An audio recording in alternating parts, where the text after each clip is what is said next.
Welcome back to Project 613. Today we continue talking about the employee's rights coming from the discussion about being paid his wages on time. There are other mitzvot regarding the responsibilities of an employer to his employee. And today we learn about the allowance that a worker is given to eat from the food that he is working with at the time that he is working.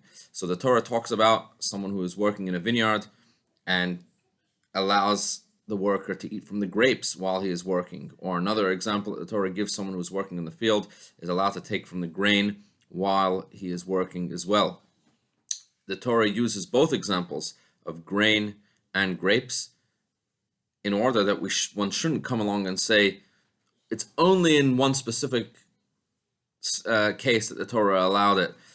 If the Torah would have only said grapes, someone perhaps would have said it's only then that the Torah allows it, but any other food would not be allowed. Therefore, the Torah gives two examples to teach us that any time a worker is working with food, we need to allow them to partake from the food while they are eating.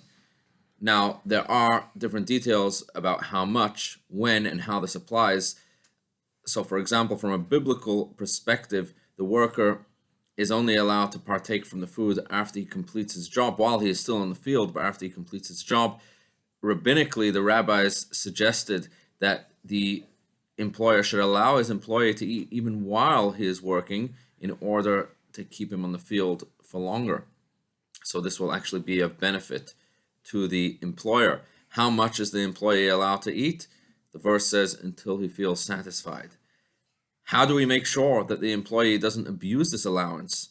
Well, tomorrow we are going to learn about two prohibitions. There are actually two mitzvot that limit this allowance, and they ensure that the employee is not going to abuse his rights and just going to keep eating whenever he wants, which will cause a loss to his employer. So we're going to learn about those two restrictions to this law tomorrow. Have a wonderful, wonderful day.